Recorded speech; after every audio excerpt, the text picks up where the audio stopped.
Welcome back to Half the Battle. I'm your host, as always, Daniel Levi, your co-host, Shaq. We're going to be talking UFC Orlando, Jeremy Stephens versus Josh Emmett. And Shaq, it's going down this Saturday in Orlando, Florida at 4 p.m. Eastern Time.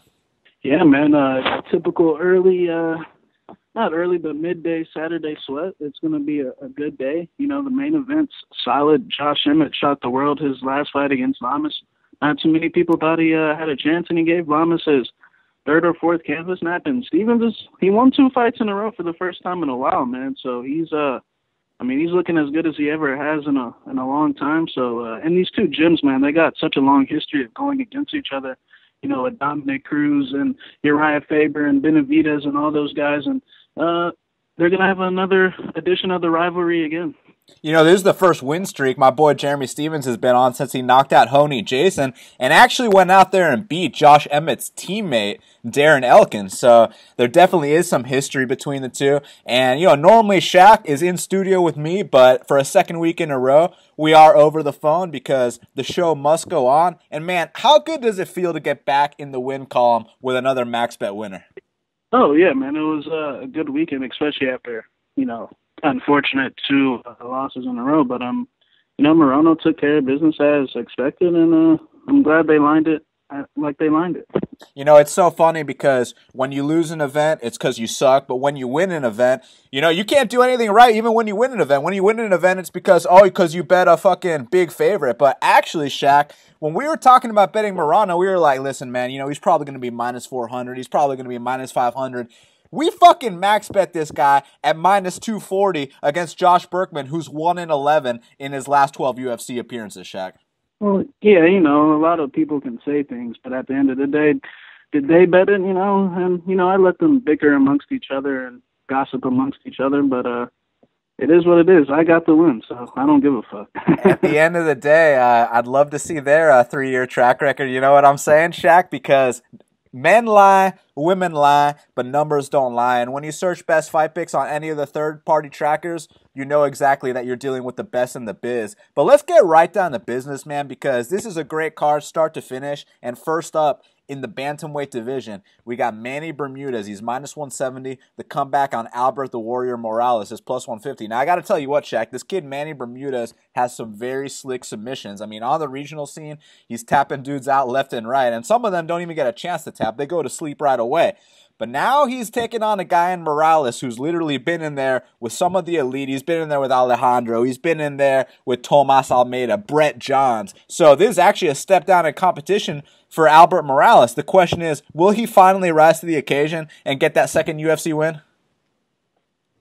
You know, it's tough to say. Like you said earlier, Albert Morales, he has had a tough go at things. I mean, and he is in a must-win situation. This is it. I mean, we can say all we want. He had tough opponents, this and that, but you got to be able to deal with it. I mean, we know Albert Morales is super tough, but, you know, I've always felt like his hands have always been his weakness, and I really don't feel like they're improving at the rate that you think they would have by now. So, you know, I'm under the impression that, you know, his striking just is what it is. That's just what it's going to be. But he's a workman. He's a guy that likes to rely on his toughness. Now, as far as Manny Bermudez goes, you know, a lot of people don't know is he actually comes from the same gym as Josh Crispy. You remember when Josh Crispy took over the WEC back in the day? And, you know, the same type of, you know, low percentage, these flashy submissions, these flying triangles or whatever the fuck Bermudez likes to do, these crazy moves. He's just like Crispy in a sense, man. He likes to pull off these big, crazy submissions. And it's going to be interesting to see if he can consistently do that in the UFC, especially against someone that's got the experience level of Albert Morales. Now, in the first round, I think it's going to probably be very hairy for Morales, especially on the mat, because we've seen Bermudez's fights, and I mean, he has a serious jiu-jitsu onslaught. You know what I'm saying? He's like a little Fury from last week, Roberto Sanchez. You know, early on, the jiu-jitsu onslaught is going to be a lot to handle. But at the end of the day, Manny Bermudez strikes me as the type of guy that, if you can survive his jiu-jitsu onslaught, which no one in his career has, he's never dealt with anyone that can stop it. If you can deal with it and touch his face, he strikes me as the type of guy that, you know, he might not know what to do. He might look for a way out. So I feel like Albert has to make this ugly. He has to be very cautious early. But I feel like in rounds 2 and 3, he can run away with this, man. I feel like Bermudez has never been in these pressure situations under the bright lights.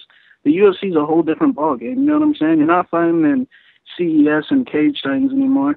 And granted, I know Albert Morales, historically, by the numbers, doesn't win fights, but this could be that perfect spot for him. This is a must-win situation. He has no other option to win. So I'm going to go with Albert Morales here. I think Bermudez needs more experience. I think he needs to I don't think he has the confidence in his hands. I don't even think his hands are bad at all. I just think that he might panic for the first time in his life when he's not getting quick subs.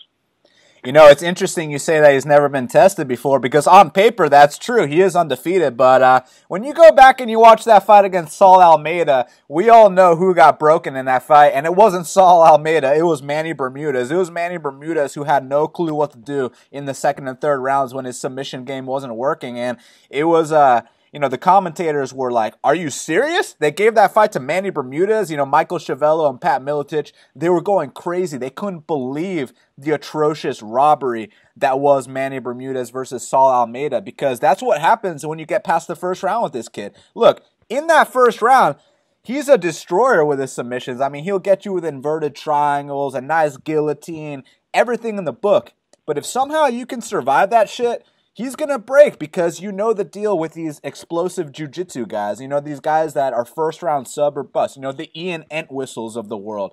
The Husimar Palhares. Even Palhares, even though he's got submission wins over Jake Shields and John Fitch, which is super admirable, you saw what happens when he doesn't get the submission. It's you know, first-round leg lock or bust type ordeal.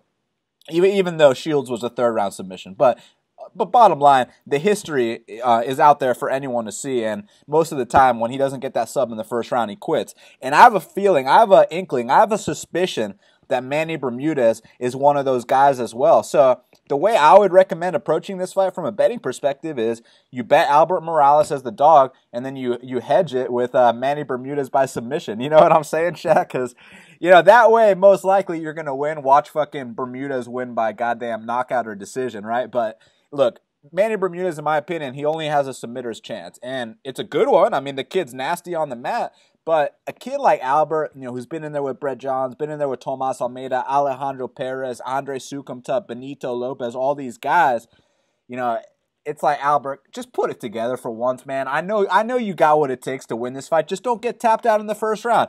If he gets tapped out in the first round, then, you know, it's back to the regional scene for Albert, but I think he knows that, you know, I got to come out here. I got to make a statement. I'm not fighting Alejandro Perez on the border of Mexico. I'm not fighting Tominhas Almeida in Brazil. I'm not fighting Brett Johns, you know, in Scotland. You know what I'm saying, man? So I think now he's going to get the chance to really show off his skills, even though every single UFC fight he takes is on short notice. You know, Andre Sukumta was on short notice. You know, all these fights are on a week short notice. This one's no different. But I think experience will count for a lot here. I'm going to go with the underdog, Albert the Warrior Morales. Next up in the flyweight division, we have Alex Perez. He's minus 135, and the comeback on Eric Shelton is plus 115. Now, a lot of action has come in on Eric Shelton, and we've been saying it every single time that he fights, man. You know, a lot of people act like this guy's a future world champion and this and that, but what I've noticed about Eric Shelton is that he almost wins a lot. Is he going to almost win this fight too? You know, that's a somewhat of a fair assessment. I mean, he did fight Jared Brooks, who's top 15 in my opinion. He did fight Pantoja, #1 seed on Tough, who's top 15. So, I mean, granted, those losses are respectable. I mean, they both went to split decision, so we know that skill-wise he can hang. And, I mean, experience-wise, this guy was fighting local scene, and then, bam, they throw him in the fire with Tim Elliott. You know, he loses, and he had 2 fucking tough fights to start off his UFC career. Now, when he got someone more on his experience level like Lauza, you saw what happened. He 30-27. As far as Shelton goes, you know, I feel like possibly we've always said that, you know, he's got all the physical attributes to, you know, succeed at flyweight. But we always felt like, you know, maybe he doesn't have the execution. I feel like, you know, possibly he might have gotten over a hump his last fight. Louza, considering, he lost 2 split decisions, and, maybe his confidence is going through the roof. But as far as Alex Perez, he's not one of these typical prospects. He's got an extensive career before he even got into the UFC. You know what I'm saying? The guy had 20 plus fights on the local scene, and we know he trains at Team Oyama. This guy is actually Carla Esparza's wrestling coach. And I mean, like I said, he's super experienced. We already know about that Darce. But, the hole in his game I see, possibly moving forward is that chin, I feel like he might be prone to getting wobbled down the line, and Shelton might be able to expose that. Shelton's problem is the intangibles, the execution, the small details, the positioning, the getting out position. You know what I'm saying? That's why he lost to Pantoja. That's why he lost to Brooks. It was by getting out position, by the other guys being able to execute slightly better. And, if this fight goes through all 3 rounds, Shelton's gonna be sweating and losing a split. But I actually think he's gonna. I think he's gonna move forward here, man. I think he's gonna get the upset. I think he's gonna hand Perez his first loss. I think he's gonna be able to capitalize on his power, man. I feel like the exchanges will be somewhat close, but I feel like Shelton will be able to slightly stay ahead, letting them more harder, effective shots. But I wouldn't be shocked in the slightest if he lost another split decision, because all his losses are by decision. And Alex Perez has won several decisions, so we know he knows how to win that way. But this is a crossroads fight for Shelton, because, you go 0-2, then you finally get your win. Everyone's, hyping you up to be this prospect. So, I mean, this either solidifies that he's figuring it out, and if he loses, then, he probably won't be around for too long, and he'll just be a low-level to mid-tier flyweight. So I think this is also another must-win situation for him. But I'm going to go with Shelton by decision, actually. It's funny because Shelton's got all the talent in the world. He's athletic. He's got the moves. He's got the look. He's got everything. It's just, like you said, man, it comes down to the execution. And interestingly enough, Alex Perez, they call him a prospect, but the kid came into the UFC with like an 18-2, something like that record, man. So the kid's definitely cut his teeth on the local scene. Nasty dart stroke, nasty anaconda, putting in work with the right people. Listen, I think it's going to look like Eric Shelton won the fight. I think Eric Shelton's going to have a lot of success. I think after he loses this split decision, he's going to be like, are you fucking serious? I think more than half of the media panel on MMA Decisions is going to score this fight for Eric Shelton. But unfortunately, I think that Alex Perez is going to get his arm raised with a very, very controversial split decision win, because, as you know, Shaq, history repeats itself. I think it'll repeat itself again. I got Alex Perez by super controversial split decision. Now, next up, in the bantamweight division, we got Yahya. He's minus 250, and the comeback on Russell Doane is plus 210. Now, Russell Doane, he recently moved to Team Oyama as well. Him and Louis Smolka, now they're doing their camps over there. And Russell Doane was as high as plus 310 just a couple days ago. Now he's plus 210. He finally got back on track with a win over Kwan Ho Kwak. He finished him in the first round. But we know Yahya, a perennial tough out. Who you got in this one? I think do I agree with the line reaching plus 310? No, but I understand it 100% because Yahya actually wins fights. You can say whatever you want about Hani. He's another guy. If you can survive the jiu-jitsu onslaught, he'll start flopping to his back too. But the thing with Hani is, Hani's a weasel. And then how we describe our weasels on the show, time in and time out. Weasels know how to win. And guess what Hani's UFC record is?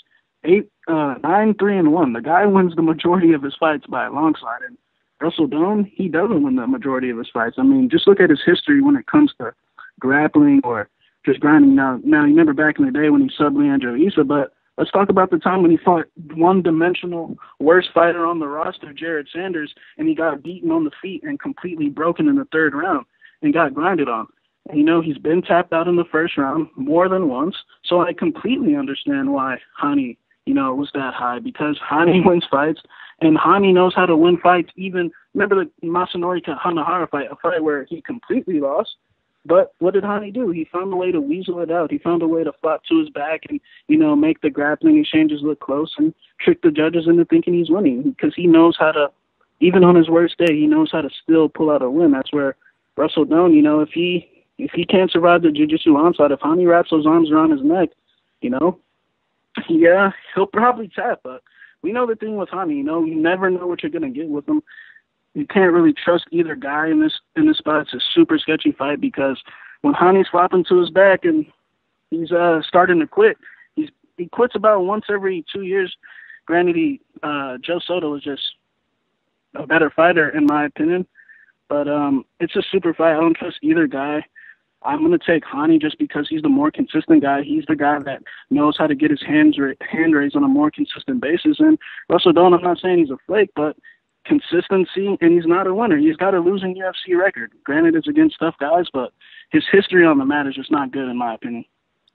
Yeah, I mean, you're 100% correct. However, I do think that Russell Doane going to Team Oyama is going to make a difference because you see with a lot of these guys when they move to that camp, they get winning results, man. And I've always thought that Russell Doane had a lot of potential. It was just about putting it all together. I mean, you recall that fight against Pedro Munoz. Prior to him getting tapped out, he was lighting up Pedro Munoz. And I know that fight with Gerald Saunders, that was probably the worst Russell Doane we've ever seen in our lives. But I truly believe his last two fights, well, not his last two, because let's not even talk about the Mirsad Bektik fight when he moved up to 145 pounds. But I truly believe the Pedro Munoz fight and Kwan Ho Kwok fights, even though one of them he lost in the first round, those were the best showings we've seen from Russell Doane in terms of his form. And I think if you can carry over that momentum here and avoid a first-round submission loss, you can actually go out and win this fight in the second and third round. It's just that first round with Yahya, man, you know, when he's getting an unconventional single-leg takedown on you, when he passes to side control, when he ties you up for that head and arm triangle and taps you out, you know, it might be game, set, and match, but at the same time, man, how many times have we seen Yahya flop to his back? And Russell Doane has to know that because his teammate already laid the blueprint on how to beat this guy. His teammate Joe Soto showed exactly how to beat him. His teammate Joe Soto beat him in Brazil. Now we're in the States, and listen, I think this is... His teammate Joe Soto is also a super serious jiu-jitsu player as well. This is true. Listen, I think there's a similar situation to the first bout of the evening between Morales and Bermudez where, you know, maybe you take the shot on Doane, but you hedge it with Yahya by submission because if this goes all three, I see shit getting sketchy, but it could also be done in one because Yahya is just that good on the match. On the mat. So. And another thing is, I mean, we've seen Yahya also pull off subs in the third, you know, like, we've seen him drown guys late too, but it's just that you never know because, you know, when he fought Matthew Lopez was supposed to beat his ass. Lopez was the hot prospect, and, I mean, Rani drowned him and subbed him in the third round. So we've seen him, you know, flop to his back in third, but then at other times we've seen him win decisions. So it's super hard to read this guy. You never know what you're going to get out of Rani. Yeah, look, I could be completely wrong, but I'm feeling the Hawaiian here, so I'm going to go with Russell Doane for the upset. Now, next up in the light heavyweight division, we got the newcomer, Marcin Prachnio. He's minus 250. The comeback on Smiling Sam Alvey is plus 210. Now, it's funny because whenever Alvey fights, we're always like, yeah, let's look into his opponent, this and that. We thought, you know, Prachnio might be a dog or something, but they opened my boy Marcin Prachnio as a big favorite. He's currently minus 250, and you know, let's just say I'm not convinced he's going to be able to take the supplements he took on the Polish regional scene here in the USADA era in the UFC. Yeah, you know, like you said, anytime Alvey fights, like we've said before, the game plan to beat Alvey is simple. We already know Alvey concedes octagon control. Alvey's not going to be the aggressor. Alvey's going to sit back, and as long as you can stay conscious against Alvey, I mean, as long as you're not Nate Marquardt and Rashad Evans and you know, these guys that are over the hill, I mean, I think you should be able to win the decision. Like we faded him against Ramazan Ameev his last fight. Granted, Ramazan Ameev was just a perfect style opponent for Alvey. I mean, the game plan, the blueprint is out there, man. All you have to do is just circle on the outside and throw a volume of kicks. But at the same time, Prachnio's never been under the bright lights. And I feel like his style, you know, he actually tries to knock people out. I don't think Alvey's the guy you should try to knock out. You know, when you try to knock Alvey out, you get knocked out. You know what I'm saying? You have to fight smart against Alvey because, like I said, he gives up the octagon control. He's basically conceding that decision away. So, you know, Prachnio's got to stay on the outside and throw his kicks. I think he will, but I wouldn't be shocked in the slightest. I think the line's completely off. I feel like Prachnio should have been like close to a pick-em because Alvey wins the majority of his fights in the UFC, man. The guy's a winner, and he's moving up a weight class. We already know the deal with these guys moving up weight classes. When they move up weight classes, they generally win their first couple fights. So it wouldn't shock me at all if Alvey with an extra 20 pounds of water in his head, was able to pull this off. But, like I said, this fight, if the fight goes 3 rounds, I just don't see Alvey being able to win a decision.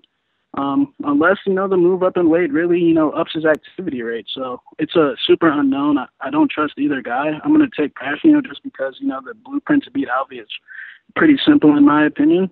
So I'm going to take Marcin, but I don't blame anyone for taking that shot on Alvey.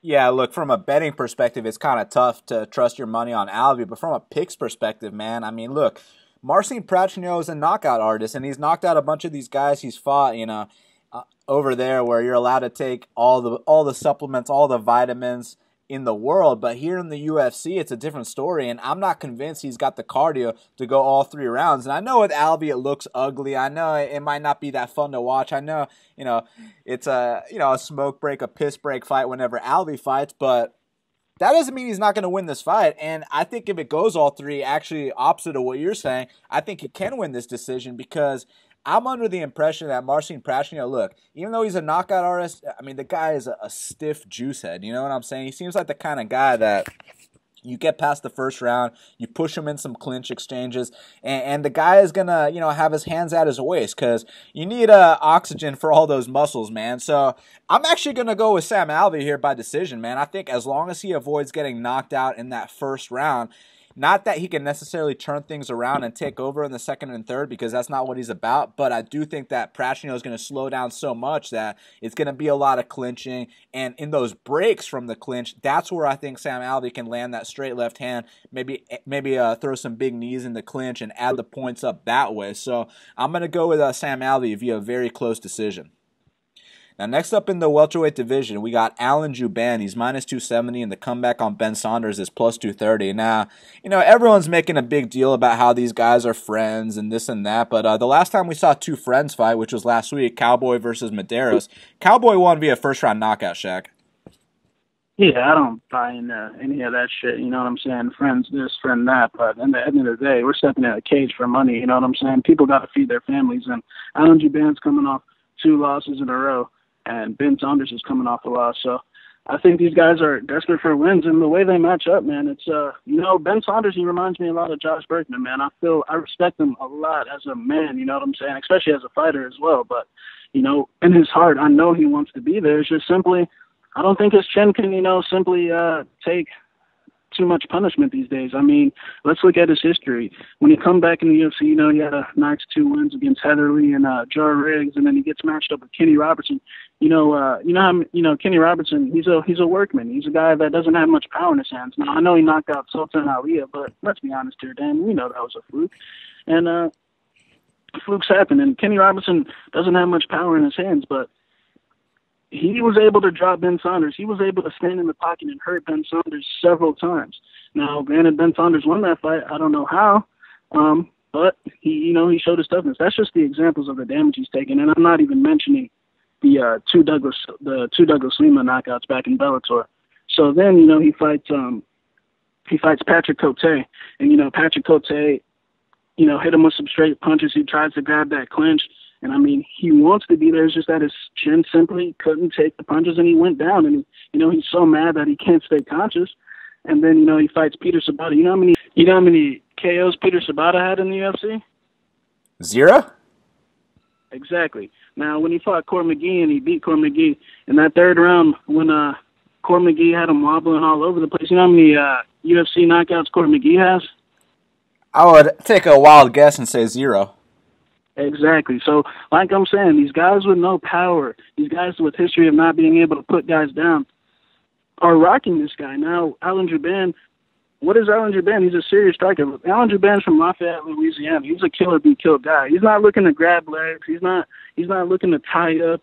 He's looking, as he said in his interview this past weekend, I don't grab, I hit. You know what I'm saying? So, I think this is a perfect fight for him to get back on track, man. I think Ben Saunders is a super tough guy. Now, the line is, minus 250. So, it is playable, but I do have, concerns about Jouban moving forward, man. I do think his chin, is a big liability I don't know if it's going to be in this fight, but definitely moving forward. I mean, just think about all the shots these guys took. And remember the Seth Brzezinski fight when he got wobbled. You remember the Warley Evans fight where he got wobbled. The third round of the Bilal fight. The Mike Perry fight. Tumenov. The Tumenov fight. Gunny fight.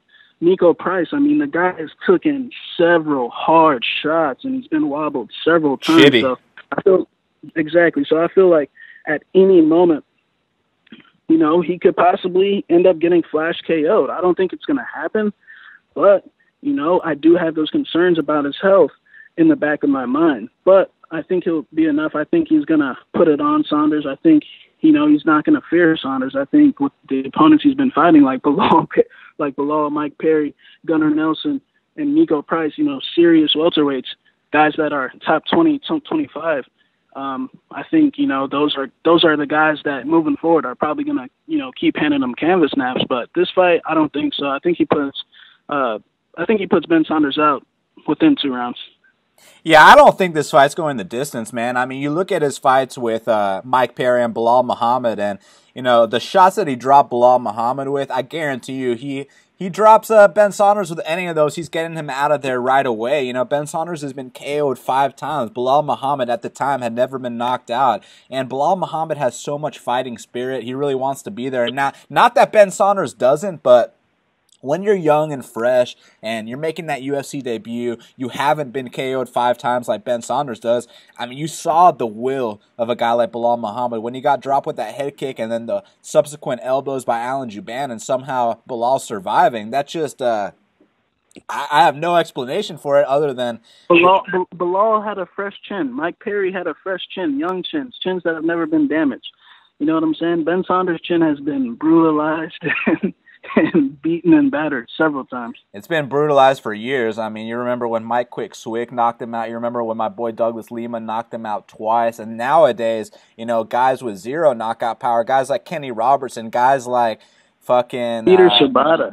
You know what I'm saying? Even Patrick Cote. I know everyone likes to act like Cote is some knockout artist, but between you and me, he ain't. You know what I'm saying? And it was just...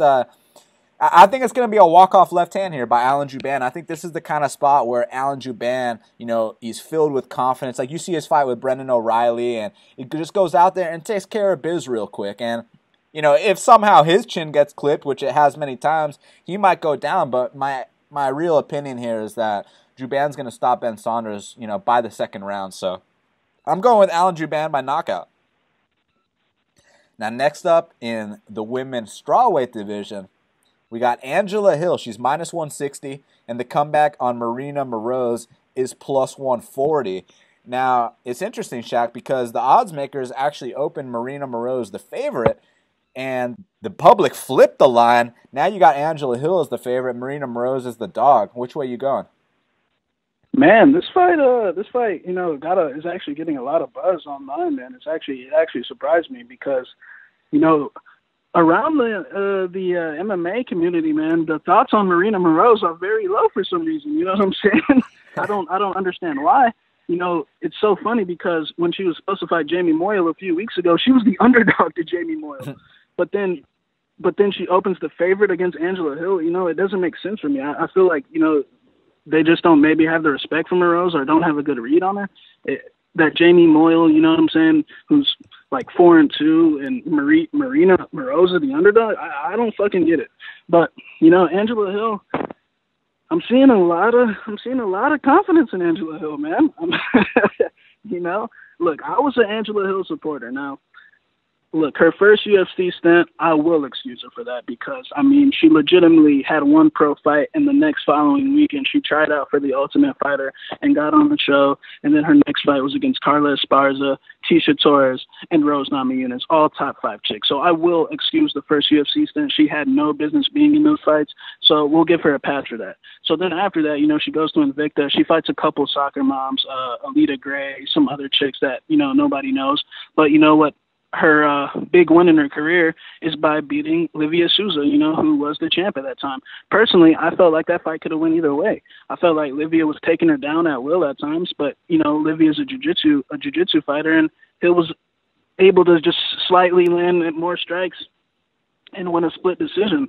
Then, you know, she comes in, And so she wins the belt. She has another fight, defends the belt, and then she's in the UFC again. So now, at the time, I'm thinking, Hill's, figuring out things. She was just too young. She wasn't ready for that. And, now she's going to start fighting chicks on her level. And I felt like, her past experiences were going to be able to just have her wipe out the floor with the lower level competition, like the Ashley Yoders that she was fighting. You know what I'm saying? So the Jessica Andrade fight, that was expected. Jessica Andrade would do that to pretty much everyone in the division. So, she got her ass beat, but it was an admirable performance. But make no mistake about it, she got her ass beat. She dropped Jessica Andrade, but that's what happens when all Andrade does is left hooks and right hooks. You know what I'm saying? Of course, someone's gonna time her with a straight punch once in a while. You know what I'm saying? So, and then she fights Ashley Yoder, and Ashley Yoder has like the worst fight IQ in the world. I mean, Ashley Yoder would blast double her and be on top for a couple minutes, and then Hill would work her way back up to her feet, and instead of being a smart fighter and a logical fighter and tie her up and keep her on the fence and keep working for the takedown and being ugly with it, Ashley Yoder decides to, be a spider monkey and try to hop on her back from standing up from guard. You know what I'm saying? So I feel like Ashley Yoder's not a UFC caliber fighter, terrible fight IQ, and that's why Ashley Yoder's getting fed to Mackenzie Dern next week. You know what I'm saying? So I don't think she's a UFC caliber fighter. I feel like that's an Invicta level opponent. So then she fought Nina Andrade her last fight. This was supposed to be her coming out party, Dan. Wasn't that supposed to be her coming out party? Yeah, she got the 1 and 2 opponent. She's supposed to show off, and she got her ass beat.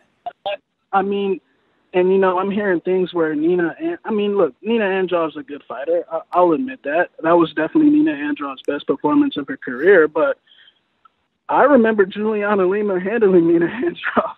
I remember Justine Keese beating Nina Andrade. You know what I'm saying?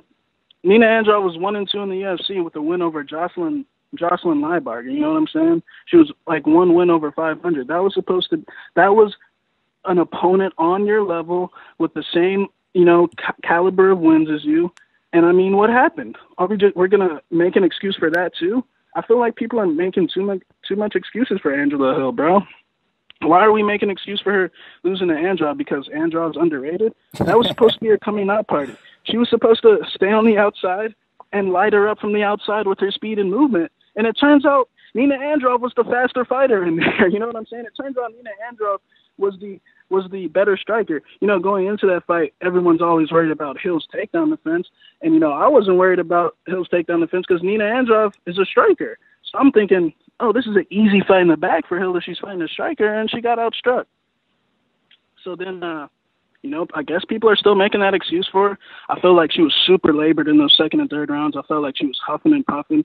I felt like, that possibly that she might be losing a little bit of that speed and movement ability and the ability to keep it up for 3 rounds. I mean, when you move that much and, she is 31, 32, and she's got an extensive Muay Thai career, I mean, maybe she's losing a little bit of speed, man.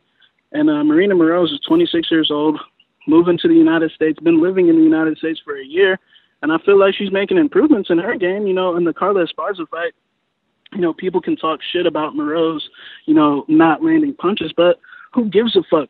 I've seen plenty of people make careers off not landing punches. Look at Caitlin Chukagian. Does Caitlin Chukagian land punches, Dan? Nope. What is Caitlin Chukagian's UFC record? You know what I'm saying? She wins fights. Chukagian makes sounds. Like, you can not land punches and still, know how to maneuver judges and win a decision. A lot of people fail to realize that. They get emotional and they just say, oh, she's not really landing, so she's, losing. But in my opinion, Maryna Moroz has way better wins than Angela Hill, and I feel like she's a better overall fighter than Hill. I feel like she's got the advantage on the mat. And not to mention, Angela Hill took this fight off the couch, 4 weeks notice, weighing 138 pounds. And, she generally has only 5 pounds to cut, but, she said that she wanted to put on size, and now she's rushing to camp. I already feel like she's getting older and labored and not as fast as she used to be. And I feel like Maryna possibly might be having her best performance. I think if Carla Esparza would have fought Angela Hill or half the other division, I feel like those takedowns, she would have fucking ran through pretty much everyone. As for Moroz, she had to work for those takedowns. Moroz stuffed like 4 or 5 good takedowns and sprawled hard, man. So I think she's making the improvements down there in Chicago with Yair's people. So I'm going to take Moroz, man. I'm going to take Moroz by decision. I think she pulls off a close decision. You know, I feel like Hill might be slightly faster early, but I feel like the cardio is going to come out to play in this fight. I think Moroz is going to come out with a tactical plan like she always does and just slightly steal the rounds at the end with takedowns, because I don't think Hill's takedown defense is improving at all. I feel like, she has a get-up game now, but I feel like she's still liable to get taken down and outstruck from the outside. Yeah, Angela Hill's the most overrated fighter in that division, man. Okay, let's excuse her first UFC run where she went 1-3. Well, guess what? She's 1-2 in her current UFC run. So, I mean, it's not like it's made much of a difference. I mean, it's still, just a not good fighter. I mean, she doesn't win fights in the UFC. That's all there is to it. Her 2 UFC wins are over Emily Kagan, who, she recently picked up my kids this morning and took them to school in a fucking minivan, you know what I'm saying, Shaq? She took him to soccer practice this morning. You know what I'm saying? And then the other chick she beat is Ashley Yoder, who they bring in to lose to everyone. And, Ashley Yoder's the kind of chick that she lost to Justine Kish. And, speaking of losing to Justine Kish, the girl that just beat Angela Hill lost to fucking Justine Kish. Now after the fact, everyone's saying, "Oh, Nina Ansarov's this underrated fighter, this and that." Look, when we talk about underrated fighters in that division, for me at least, we talk about Carla Esparza. We talk about Felice Herrig. Those are underrated fighters in that division. Not fucking Nina Ansarov. Come on, give me a break. She's a 500 fighter. You know what I'm saying? And in that fight, man, look, Angela Hill started off fast, okay, for the first 3 minutes, but she can't keep up all that movement that she does, and it ends up gassing her out. And this is going to be a stand-up fight, as you know, because Maryna, Ukrainian boxer. And now that she moved over to the States, I'm expecting her to have the best performance of her career, man, because, people forget that when we first saw her in that debut against Joanne Calderwood and the subsequent fight against Valerie Letourneau, she was just a kid, Shaq. She was under 25 years old. You know what I'm saying? Those were the developing stages. Yeah, she was like 21, 22, and let's talk about those losses. You know what Letourneau was doing? Letourneau was on her path to a title shot. Letourneau beat Joanna in that first round the fight after, so Letourneau was at the height of her career. And Carla Esparza, there ain't no fucking shame in that, because we already know what Carla would do to half the division. Well, Carla finished Angela Hill in the first minute, just so you know. But but I'm not gonna reference that because, like I said, I will excuse her for that. But the Valerie Letourneau fight, everyone uses it against her, but Valerie, like you said, she won the first round against Joanna when she fought. That was back when fucking Ronda Rousey fought Holly Holm. That's how long ago. That's when Robert Whittaker fought Uriah Hall. That's how long ago that shit was, man. Mark Hunt fought Bigfoot Silva. Fucking Kyle Noak front kicked Peter Sabata in the gut. That's how long ago it was that, you know what I'm saying, that Letourneau was fighting for the title. Put it this way, Anton Zafir was in the UFC at that time.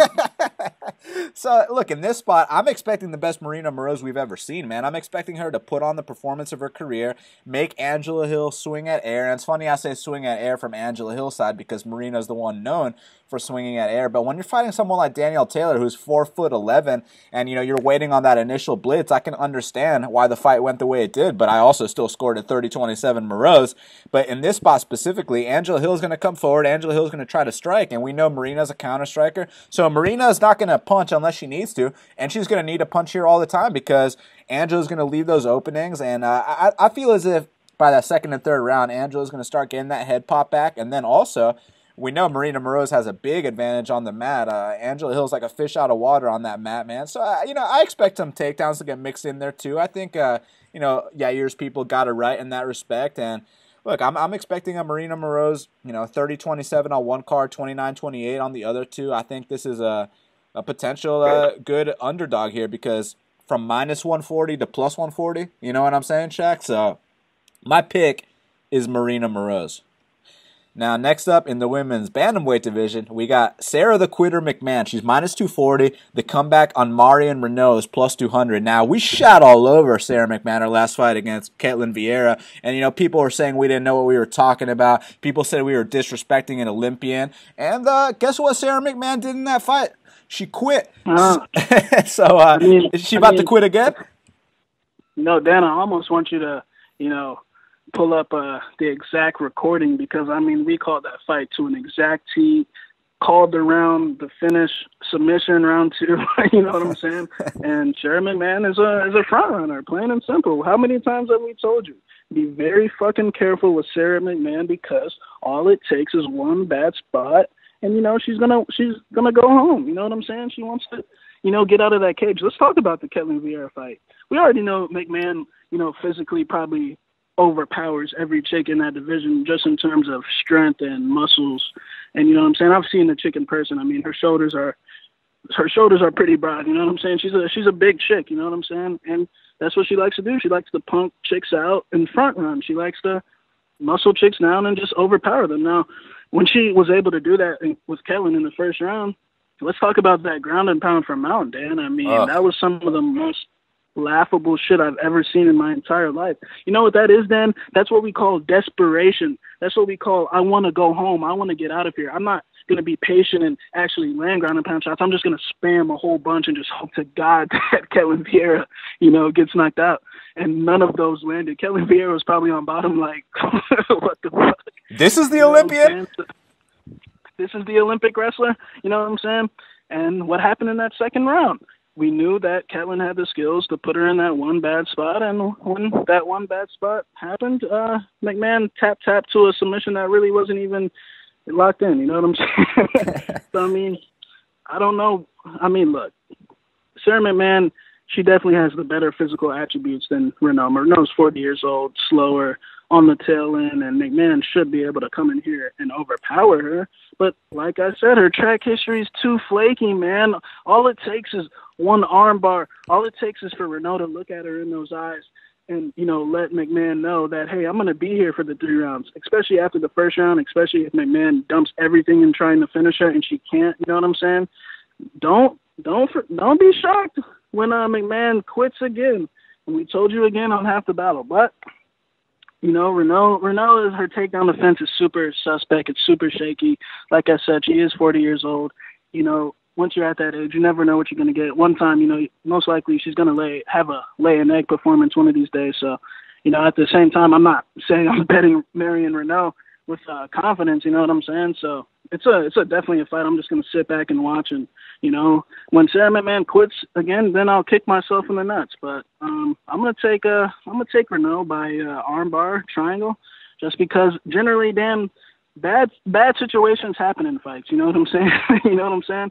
At some point in the fight, there's going to be a situation where you're going to have to man up and get through it. And history shows Sara McMann can't do that. Yeah, everything has to be completely perfect for Sara McMann to win a fight, and Marion Reneau isn't someone you just come in there and walk through. All of her fights have been tough, and Sara McMann's going to do a little front running. She's going to win that first round, but then after that, she's going to realize that she's in there with a much tougher woman. She's going to be in there with someone that has serious resolve, someone that wants to be there, someone that's a true fighter. And she's going to realize, I'm not in there with Jessica anymore. I'm not in there with Gina Manzini anymore. I'm not in there with fucking Alexis Davis coming off a 2-year maternity leave. She's going to realize she's in there with a real fighter, and albeit that real fighter's 40 years old, but so what, man? It's not like she's taking so much damage to where she's slowed down to a serious point. Now, I understand Marion Reneau, gets taken down in a lot of her fights, and she'll get taken down here too. However, she attacks off her back, and we know, just put Sara McMann in that one uncomfortable position, you know what I'm saying? Just attack the arm. Don't even lock it in all the way. Just attack the neck. Don't even lock it in all the way, and she will be tapping that mat before you know it. Just throw up an armbar in that second round. So I'm expecting a second or third round finish for Marion Reneau here. And let's say Sara McMann wins this fight, we'll fade her in the next fight. If you start fading Sara McMann every fight, you're gonna win long term. The reason that I'm not running, first in line at the window, like maybe in the Caitlyn fight, was because I knew Caitlyn had the size to take care of this, and I know Marion's a little small for the weight class. Look, physically speaking, Sara McMann has all the advantages, but mentally speaking, Marion Reneau trumps her in every aspect mentally. And, you know, the mental is a huge part of this game. So it's all about, you know, don't get 10-8'd that first round. You know, don't, you know, give up a fucking arm triangle to the Olympic wrestler and this and that. Just survive that first round, and you'll break her in the second and third. So I'm going to go with Marion Reneau for the upset. She's currently plus 200. I think the number is going to get even better, you know, come fight time, because they're going to see the face-off. Oh, McMann's back. Oh, McMann's built. Oh, this McMann ain't shit. So, you know, I got Marion Reneau here for the victory. Another thing is, man, you know, she's been, you know, training at Team Alpha Male, and, you know, she's been saying, you know, Faber's been pushing her in the gym, you know, to her limits. And, you know what that, you know, what that means is she's been quitting in the gym every day. So don't be shocked when she does it in the cage. So you're saying she's been making big improvements like Sage Northcutt? Exactly. You know? So we can go ahead and cancel out that Team Alpha Male myth. You know, with certain people, it don't matter where they fucking train at. You know, it's so funny because, you know, remember when we shot on Sage Northcutt before that Quinones fight, and then... So look, pretty much I give Sage his props after the Quinones fight. I respect him. I say he's tough. I say, you know, he's making the improvements, and then what the fuck was that happened last Saturday? You know what I'm saying? Granted, he got the win, but let's be honest here, the Frenchie beat his ass. And whoever came up with his 129 to fucking 11 strike count or whatever the hell it was... I don't know what the fuck you were watching, because I saw Sage get dropped like 2-3 times and taken down a bunch of times also. Like, I think that strike count is total bullshit, by the way. Yeah, I mean, that definitely has to be at work, you know what I'm saying? That fight was probably, you know, fixed from the jump on the scorecard. You know, let's give Sage the decision. And, you know, hopefully Sage starts getting real opponents, man. Like, he just lost to a Frenchie, if we're being honest. No, T-Bag's actually pretty good, man. So I'm not going to, you know, disrespect his country like that. But, I mean, Sage is back on the FA list. But let's move on. What about Sage versus DeCasey? I think DeCasey would rock him with the first punch if Gowdy's rocking him with the first punch. I mean, you know, I thought the kid developed a chin in the Quinones fight, but I guess Quinones just blows. He didn't develop shit. And, yeah, I think we learned a lesson about Quinones. But... on to this next fight, man. Bantamweight division.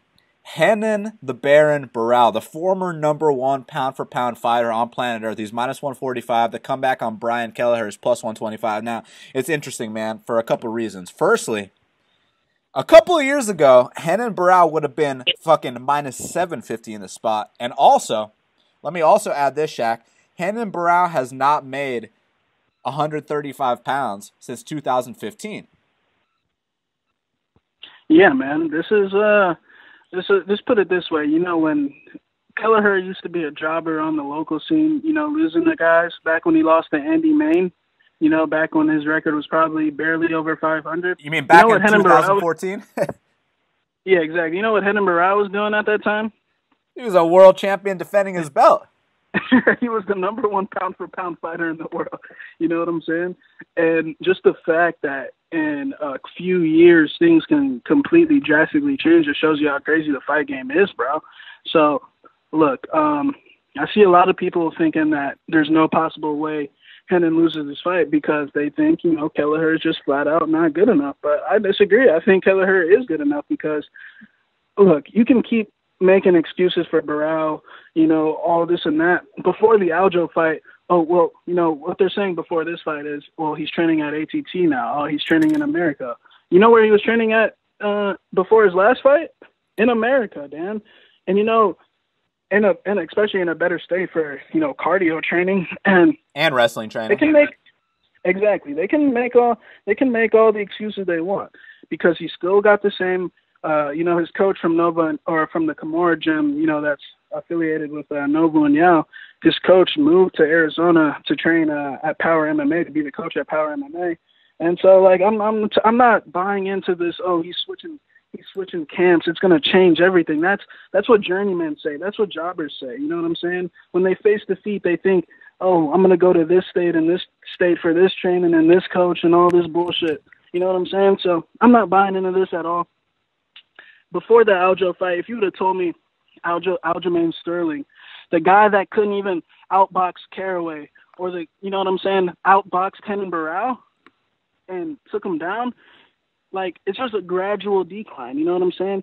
in Renan's prime, he would have never gotten taken down. You know what happened if you would have tried to touch Renan's hips in his prime, Dan? Yeah, exactly. He would have fucking shrugged that shit off. He fucking made you look stupid. You know what I'm saying? So like, it's a gradual decline, and people are just under the assumption that there's no, like, they're saying there's no way Kelleher wins this fight, right? He lost to Marlon Vera, right? There's no way. But I think Kelleher's a junkyard dog. I think Kelleher's had, fights similar to this on the local scene. He's beaten Julio Arce twice. We just saw what Julio Arce did in his UFC debut. You know what I'm saying? And on the Julio Contender Show. Exactly. Julio Arce just fucked Dan Ige and Peter Petty's up badly. You know what I'm saying? So, like, Kelleher beat him by decision 3 rounds and finished him. You know what I'm saying? And broke him both times, in my opinion. So Kelleher is what we like to call those workmen, junkyard dogs with an endless gas tank, and he isn't going to quit. Now, his weakness, in my opinion, is clearly, the straight punches in terms of boxing, because his wrestling and jiu-jitsu is on point, man, because I feel like anytime people shoot in on him, they respect that his guillotine really is that good, because they respect the fuck out of that guillotine. Because, he already tapped Yuri with it. And, anytime Stasiak shot in on him, Stasiak would bail out the second Kelleher touched that neck. So, I think we already know Kenan's deal. I think he is going to win the first round, but like how he did against Jeremy, just like how he did against Aljamain, just like how he did in all of his fights. But what happened in rounds 2 and 3? He started getting tired. Then Aljamain's outboxing him. Aljamain Sterling, Dan, is outboxing him. You know what I'm saying? That would have never been imaginable a couple years ago. He's losing. He's fighting Felipe Nover. You know what Felipe Nover's UFC record is, Dan? Like 1-10? Exactly, and he's really 0-5 because he lost to Chonam, if we're being honest. And you know, Renan couldn't even get a 30-27 across the board. You know what I'm saying? In Brazil, like, in his prime, he would have fucking floored Felipe Nover in the first round. So, I think it's just gradual decline after gradual decline. And I think Kelleher strikes me as a big game hunter, man. Kelleher wants to be in this UFC business for a long time. I know that for a fact Kelleher will not get tired. I know for a fact Kelleher will keep moving forward, whether he gets knocked out or not. He's going to keep moving forward because he already knows that Renan has a serious cardio issue, and he's looking to get that TKO late finish, and I think he will. I'm not going to keep making excuses for Renan. I think he had a great career, but I think he's a victim of USADA. I think, that his best days are behind him, and it's clearly evident in my opinion. I think people should look into Kelleher because I think he is good enough to win. I think he does have the grappling to hold his own with Renan on the mat. You know what I'm saying? Especially in rounds 2 and 3. Yeah, look, skill-wise, Renan's the better fighter here, but Renan ain't Renan no more. You know what I'm saying, man? Like, Renan was 32-1 at one point. That was one of the best records in the history of the sport back in the day, man. He was considered the top pound-for-pound fighter. I remember when he defended that belt against Faber. I even remember back when he fought Pickett, and I was like, oh, shit, this guy's going to be a future UFC world champion. And that guy that fought Pickett, you put him in there with Felipe Nover, you put him in there with Aljamain Sterling, and he finishes those guys in the first round. And, to get outboxed by a guy like Aljamain Sterling who has no hands whatsoever is just absolutely embarrassing. It's inexcusable. And it just shows that my boy Renan the Barons had enough, and that's the bottom line. And I know he had a spirited battle with Jeremy Stephens at 145 pounds, and we can show him respect for that one. But at the same time, man, he took a lot of damage in that fight, and since then he just hasn't been the same. The Felipe Nover fight, the Aljamain Sterling fight, that's not the same guy at all. And now he's dropping back to 135 pounds, where you remember he got knocked out by the bathtub once, Shaq. You know what I'm saying, man? So don't be surprised when it happens again, man. And look, I just think that TJ Dillashaw, Jeremy Stephens, Aljamain Sterling, they fucked this guy up. All the wars in the gym at Nova União. And, people don't understand how serious, the damage they take at Nova União is. Look at Marlon Sandro these days, man. You know what I'm saying, man? That CTE over there is the dude's fucking getting arrested for attempted murder. If you think that's just a coincidence, just look at everyone that's left Nova União. You know what I'm saying? Now it's more of a, now their star is Ketlin Vieira. You know what I'm saying? They're looking at the female aspect of things. Everyone, Jose Aldo declined, Johnny Eduardo declined, Hakan Diaz declined. Renan declined. I mean, just that training method, especially in that small space of a gym. I mean, they got a new gym now, but that old gym where they were training on that one little mat, you know what I'm saying? I mean, just look at the top guys. They all declined, except Jose Aldo. boy.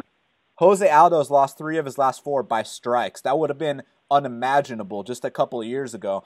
Fucking Marlon Sanders getting arrested for attempted murder. That would have been unimaginable a couple years ago because his CTE hadn't developed to the point it is now at that point. Renan Barao is losing striking matches to Aljamain Sterling. Do you understand where I'm going with this? And a guy like Brian Kelleher, I know people think he's this jobber and this and that, and he might have used to have been back in 2014, but let's talk about his resume real quick because it's not like this is his first big fight. This is a guy that 30-27 Andre Sukumta. This is a guy that finished Julio Arce. This is a guy that finished Yuri Alcantara in the first round in Brazil. This is a guy that finished Damian Stasiak in Poland. So if you think that, him fighting a big opponent in their hometown is an issue for him, you might have another thing coming because it isn't. And not to mention, this is not Renan Barao's hometown. So, I think he's going to have no problems coming out here and, losing the first round, then coming back in the second and third when Renan Barao's gassed out. Look, Renan's got the better technique, no doubt about it. And if Renan can keep his shit up for 3 straight rounds, much respect, Renan the Baron, you know what I'm saying? Maybe you get a big fight next, but I think the UFC know that, look, we gave Brian Kelleher 2 performance bonuses in 2 of his last 3 fights. This is an exciting guy. He'll fight anyone. He'll fight dudes in their home countries. Why don't we give him the Renan lottery ticket? Why don't we give him that big win on his resume? So I'm going with the underdog here, man. I agree with you. I got Brian Kelleher here for the win. It could be a guillotine, it could be a 3rd-round finish, or it could be a unanimous decision. But bottom line, I think the junkyard dog, I think he's going to bite down the 2nd and 3rd round when Renan starts to gas, and that's going to be the difference here. So my pick is Brian Kelleher, and it's that's the fight game for you. It's crazy how quickly things change, my man. Yes, sir. Now, opening up the main card. Now, this is going to be fireworks, man. Someone might take a canvas nap here. We got Platinum Mike Perry. He's minus 365. And the comeback on Max Payne Griffin is plus 305. Now, who's going to shoot for a takedown first? I don't see anyone shooting any takedowns. These guys don't like to grab, you know what I'm saying? I already had a lot of respect for Max Payne. I faded him his last fight when he fought my boy Zaleski. And, it was more of the case where I just trust Zaleski, at that stage against those level of opponents. But, Max Payne gave me a heart attack and a half, bro. You saw me, man. Zaleski, I felt like, was under the assumption that Max Payne was a joke. And, he tried to just charge at him and face first and thinking he was going to get him out in the first round. And, Zaleski got dropped twice in that fight. Granted, at the end of that first round, Max Griffin legitimately almost died. That was one of a vicious fury at the end of that first round where I don't know how he stayed up.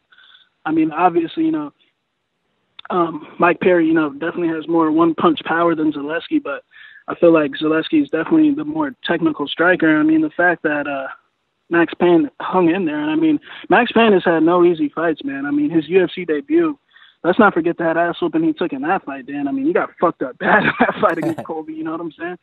And his face was covered in blood at the end of that fight.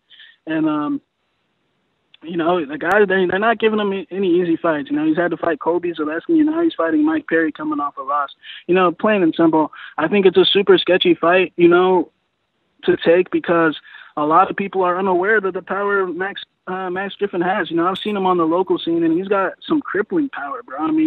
I've seen him clip some dudes behind the ear, and, they do some serious chicken dance. I saw my boy Zaleski get knocked down. Exactly, you know what I'm saying? The guy's got fucking power, so if you're underestimating his power, I think you're making a big mistake. And if Perry makes the mistake of underestimating him and thinking the kid's a pussy and that he's going to get him out of here quick, then, he might pay the price. But granted, I think, honestly, closer to the fight, the more, Perry senses that fear in the boy. I think most likely what happens is, I'm not saying that it's going to be a first-round knockout. I actually think there's a good chance this might actually go over 1.5. Just like, Perry's last fight with Pons where everyone was convinced that there's no possible way it goes the distance. And, I think Perry learned a solid lesson from that fight. He said exactly what you want to hear. He said, You know, you can't always get the knockout. I got to go back to the drawing board, get my cardio better, and learn how to score points. And then we preach that on the show every week. You can't always knock someone out. You can't always wait on a punch. You got to learn how to score points in the meantime and set the shots up, and, you know, the knockout will come. And I think Perry will, but, you know, it is a super sketchy fight. But Max Payne is a guy you definitely don't want to underestimate, but I think Perry gets the job done. But I'm going to say second or third round. I think Max Payne gives him a fight. Yeah, look, here's my opinion on the fight. Firstly, I respect both competitors a hell of a lot. They're both, you know, serious knockout artists. But one thing that you and I said when we watched Zaleski versus Griffin was that Max Griffin better take a year off after a war like that. And not only did he not take a year off, Shaq, he's making his return against arguably the #1 knockout artist in that division, because Mike Perry, 100% of his wins are by knockout. I mean, you don't hear about too many guys that have an 100% KO rate with their wins. I mean, even Paul Daly, it's like 90%, 95%. You know what I'm saying? But Mike Perry, it's 100%. Now, granted, it's only 11 wins. You know, the sample size isn't as big as a Paul Daly. But let's just put it this way. When you've beat 11 men and all 11 of those men went unconscious, that has to count for something. And you could say it's, Jake Ellenberger and, you know, all the guys he fought are chinny. This is true, but it's the way he sets shit up. You and I both know he throws with a lot of heat. And that fight with Santiago, I think, was a very good learning experience for him. Now, here with Griffin, it's interesting because Griffin can also crack. Make no mistake about it. You know, if you're betting Perry in the spot, you know, I think you're going to win, but there's going to be moments where, you know, Griffin's biting down, throwing hard, and you're like, oh, shit, I might have underestimated this guy. And, you know, when two guys are standing toe-to-toe like this, it could be 50-50. One guy could get knocked the fuck out, and I think someone will get knocked out. So don't be surprised if it goes either way. That being said, I truly believe that Perry is, you know, it's funny to use the word smart next to Perry's name because people like to act like he's this dumbass because, you know, he's got a funny persona and shit. But I actually do think that he is a little bit intelligent about the fight game. I do think that he's someone that thinks about all aspects of the game. I don't think he's just this meathead like people try to portray him, you know, closes his eyes and swings big bombs. Let's not fail to mention he showed some wrestling that last fight against Pond. That's what I'm saying. Like, I think this guy's actually a well-rounded fighter. You know what I'm saying, man? And you know, he had a very good showing against Ponzinibbio. He just kind of gassed after that second round, but he realized, look, I need to be able to go the full 3 hard. But he showed the heart of a champion, man. He wasn't going down. I mean, he had to take a serious spinning back fist to put the dude down, and even then he didn't quit. So Perry's got, you know, the thing I always said about him was that I called him the white Tyron Woodley, you know what I'm saying? Because you hit the guy with your hardest shot, you'll break your hand. He hits you with his hardest shot, and you get launched across into the 10th row, you know what I'm saying? So Mike Perry... Yeah, but don't make that comparison because Tyron doesn't fight. Yeah, you know, this was Tyron pre his last 2 title defenses, you know what I'm saying, man? Like, back when Tyron actually used to fight dudes. What happened to my boy Tyron? You know, now he's calling out Nate Diaz. What the fuck's up with that? I mean, all I got to say is Nerd Bash 2018. My boy Nerd Bash ain't getting no title shot, though. But RDA champ 2018, you know what I'm saying? Ponzinibbio champ 2018. But look, I got Perry in this fight. Most likely a knockout, but I'm not going to be surprised if it goes all 3 because Max Griffin is a tough guy, but he's coming back too soon from that Zaleski war. I think it's going to be an overhand right. I think it's going to be a left hook. I think it's going to be an elbow in the clinch, possibly a knee that puts down Griffin, but you just be careful. Not to mention, Max Payne has KO'd guys in 20 seconds or less in that octagon. Oh, yeah. Max Griffin, look, even if he goes out on the shield, he's going to fight while it lasts. A lot of people don't know is when he actually fought Colby, if you actually watch closely, he clipped Colby with the right hand behind the ear, and Colby saw Jesus, just put it that way, and instantly, you know what Colby did after that. You know? Colby made Max Griffin take some Plan B, you know what I'm saying, bro? Exactly. He busted out the Durex for that one, but look, I gotta go with with Platinum Mike Perry on this one. But it has. He's too mean. You know what I'm saying? He's just a little bit meaner. It has the potential to get sketchy, though. Make no mistake about it. But sure, Platinum's the pick. Light heavyweight division. We got Ovince St. Preux, OSPs, -125. The comeback on Ilir Latifi is +105. Now, Kind of interesting that it's a pick-em in my opinion, Shaq, because I did think that my boy Vince should be favored a little higher. But, I understand. He's facing a wrestler. People think wrestling is his weakness. Even though I got to say, Vince has a serious get-up game and a very underrated get-up game at that, my man.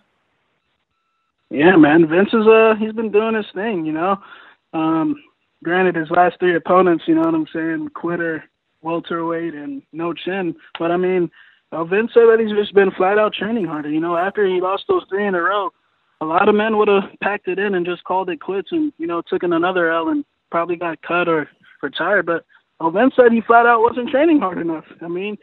He said he had to be honest with himself, and he wasn't training hard enough, and that's what he's been doing now, and that's why he's on a 3-fight winning streak now. People would say what I just said earlier. Well, look at who is it against. Corey Anderson can't take a punch, but, let's look at how OSP's been looking. OSP's been – when he fought Manu, I thought he looked like complete garbage. His footwork, just his cardio. Now he's got cardio. You know what I'm saying? That's always been like his issue because when he gets tired, like when he fought Glover or when he fought Bader, you know how those fights ended up. They ended up him looking really bad. But in the past, Corey Anderson probably would have been able to, stay conscious and hug his legs. But my boy OSP was able to capitalize on, Corey not having any chin. And who else has a suspect chin, Dan? My boy, the horseback Latifi. Exactly. You know what I'm saying? Now, granted, both guys have been knocked stiff because, the Bader KO is bad, but, that Bader KO was fucking bad as shit. But the Manoa KO was just as bad, in my opinion, because, his leg got folded back up. But, it's a super tough fight to call because, on paper, you would think the longer this fight goes, we would probably favor Latifi because, he probably is the more efficient fighter when it comes to winning on the scorecards like how he did his last fight. And, he probably is more efficient when it comes to, weaseling, and out positioning in comparison to OSP. But when it comes to, touching chins and handing out canvas snaps, I think OSP has the edge. And I think if he can keep his distance, how tall is Latifi, Dan? 5'8". And how tall is OSP? 6'3". Exactly. So if my boy can stay on the outside, blast him with that left kick, touch him up with that straight left, I can see a possible, a Pat Cummins-like performance, that type of KO, or a head kick, or a knee, you know what I'm saying, as Latifi's ducking in, because, he does like to duck that head a lot. He is 5'8". All short guys like to duck that head. So I'm going to go with OSP here by KO within, 2 rounds. But, of course, this could be sketchy because both guys have been KO'd. Latifi, has put several people down. But when Latifi puts guys down, it's the bums of the division. It's the Sean O'Connells. It's the hamstringers. It's the, it's the fucking Chris Dempsey of the world. You know what I'm saying? You know what I'm saying? So he really hasn't put anyone down that was legit. But OSP has. So I'm going to go with OSP. I think he's in the best form of his career. He's been down here in Atlanta training with Reneau, getting that solid work in. And, he doesn't strike me, as like a Brunson, you know what I'm saying? When Brunson gets hits with a big shot, it's pretty much over. OSP will actually bite down. You got to put him out cold. So I'm going to go with OSP. Yeah, my boy Vince went 5 rounds with John Jones. And, people can make all the excuses they want for John Jones for not finishing that fight. But John Jones finished his very next fight against Daniel Cormier. So, you know what I'm saying? My boy Vince, on his best day, can go the 5-round distance with the GOAT. And I actually do think that Latifi's KO loss to Bader was 10 times worse than OSP's to Manoa. And I'll tell you why. So Manoa got dropped, and, then he tries to grab the fence to help him back up, and then he gets dropped again, and he goes out. But when Latifi went out, it was one of those, like, he's still out 5 to 10 minutes later, and you're like, is this dude alive? Whereas with Vince, he got knocked out. His leg went behind his back and all this shit. It looked bad, but, 10 seconds later, he was on his stool, right? But with Latifi, it was one of those, like, let's cut to commercial break because we don't want to see this guy. It was like Jake Ellenberger versus Mike Perry. You know what I'm saying, man? Like, was it as bad as Grabowski and Anthony Hamilton? You know what I'm saying? It was like one of those where, you take the edibles and then you at first you're cheering and then you fear for the guy's life. It was one of those knockouts, and I think Vince is capable of handing him another one like that, man. And what I love about Vince's game, you go back and specifically watch the Pat Cummins fight because I assume that Latifi is going to have a similar game plan here, which is to try to get Vince down on the mat. That Vince get-up game is serious shit, even in the Corey Anderson fight, man. When you try to hold a guy like Vince down, he knows exactly how to push that head down. He knows how to wall walk. He knows how to get back up to his feet. He knows how to pull that leg out. And that's a very important quality you need here against, a little brick house like Ilir Latifi. Now, Latifi does have a puncher's chance as well. We know he swings a big overhand right, but, he's knocking out the cans of the world. I mean, we're talking Sean O'Connell. It doesn't get any worse than Sean O'Connell. I mean, Sean O'Connell's so fucking bad that Corey Anderson finished him. You know what I'm saying? Corey Anderson looked like a future world champion against that guy. That's how bad the guys that Latifi's knocked out are. And then, he's going to decision with Jean Vellante. What was his... he beat Tyson Pedro. Congrats. I'm not going to talk shit now, but between you and me, congrats on that win. You know what I'm saying? But don't talk shit about Tyson. I think my boy Vince is going to take care of biz. I think he's going to get taken down a couple times, get back up, and somewhere along the way, it's going to be a big knee, it's going to be a big high kick, it's going to be a big straight left, whatever it is. I got Ovin St. Preux to win the fight outright, and most likely inside the distance. So OSP gets a 4-fight win streak here. Co-main event of the evening. We got Jessica Andrade. She's minus 320. The comeback on Tecia Torres is plus 260. Now, Shaq, this is probably the only time and the last time you'll ever see a plus 260 next to Tecia Torres' name. Now, I heard on record you called her Tecia Money Train Torres. So when you're making claims like that, are you taking this plus 260, my man? I mean, she is a money train. I bet Tecia every fight. Granted, every fight? Every fight. I mean, I've been Tecia in all her UFC fights, and only lost one time, and that one time I thought I won, against champion Rose. So, I mean, I bet her in every fight, but granted, that's against, Juliana Lima, quitter, Watterson, quitter. Beck Rawlings. Rawlings, quitter. Never heard of her. Jocelyn Liebarger, garbage. Angela Magana, garbage. You know what I'm saying? Her opponents are nowhere near the level of Jessica Andrade, and her opponents gave me no fear at all. So I always played that minus 400 or minus 380 because, in my opinion, it was always a guaranteed win because I trust Tecia. But in this fight, it's super tough because all you have to do is go watch Andrade's last fight, and, that'll put the fear in you. Now, granted, seeing that number next to Ticia's name, of course, it sounds like a good idea, but at the end of the day, I'm not in the business of hoping things win and seeing things win. I need to know for a fact things are going to win. You know what I'm saying, bro? So, it was something, I definitely had to pass on, but just because it's not when Andrade hits chicks, man, you know the deal. Like, everyone besides Joanna, I think, Andrade, I don't know what the deal, because we better against Joanna, thinking, touch that chin. And what happened in Joanna's next fight was exactly what we wanted Andrade to see. We're one off. One off, you know what I'm saying? I was thinking that was going to be the time Joanna got knocked off, and it didn't happen. And, like I said with her earlier when she fought Angela Hill, all Andrade throws is hooks and hooks, and, big looping punches. So, Tecia can time her with the straight punches and, respond to the shots well and, bite down and, not wobble and back into the fence like everyone else in Andrade's fights, then, it's going to be tough. And I actually think Tecia will respond to the shots better than everyone else. Will it be enough to get the win? Because we know when Andrade throws, the crowd's going to be going, ooh, ooh, ooh, oh, oh. So, and Ticia's such a fighter that relies on staying ahead. And, how does Tecia win fights? By decision every single time besides one. So that's why I was super sketched out on it. So I'm going to go with I'm going to take Tecia just because I always roll with my girl Tecia. But, it's definitely something I got to pass on just because in terms of winning the decision, I definitely see Andrade being able to land the shots that, make the crowd go ooh and ah.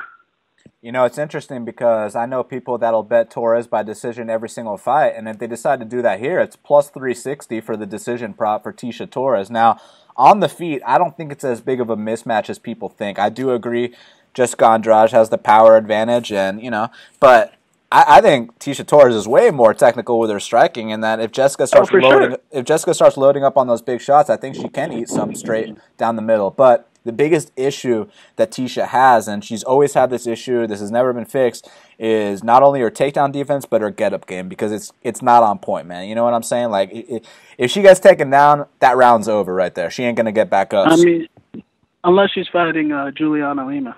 Yeah, but she ain't fighting Juliana Lima. She's fighting Jessica Andrade, and this is a spot where you need a get-up game, and that's what I'm most worried about because you see a plus 260 next to a girl like Tecia who is, has a 90% win rate pretty much, and she wins mostly every fight she's in, and she's consistent. She usually wins by decision as well.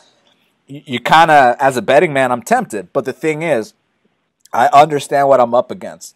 Now, if this was a pick'em, I got Andrade all day, but at current line, if this was a pick, and I'm not even gonna lie, I would probably bet Andrade. Yeah, but at minus 320 plus 260, it's Tecia or pass, and now you gotta start thinking about, okay, what's gonna happen if this hits the mat? And I kind of feel like Ticia's not gonna be able to get back up, so you gotta lean Andrade's way. But if this stays standing, man, don't be surprised if my chick.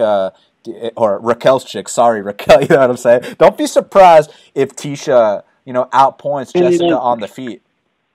And a lot of people are saying, Ticia's a lot smaller, and, Andrade is a stocky chick, but, man, I've seen Tecia in person, and, I mean, her shoulders, bro, are gigantic. I mean, her shoulders are just as big as mine, so, I'm not buying that Andrade has such a big, size advantage because Ticia's like a super built chick. Oh, yeah, no, I've known Tecia a long time. I'll tell you firsthand. I know she, got some size on her. She's durable too, Shaq. You know what I'm saying, man? So she can take it if you know what I mean. But that being said, though, man, the power that Andrade brings to the table, because a lot of people need to realize she dropped 2 weight classes from 35 down here to 15. I know people want to use a cute story and say, oh, Tecia Torres' girlfriend Raquel Pennington beat Andrade, so therefore she's got inside info. Yeah, okay. I don't.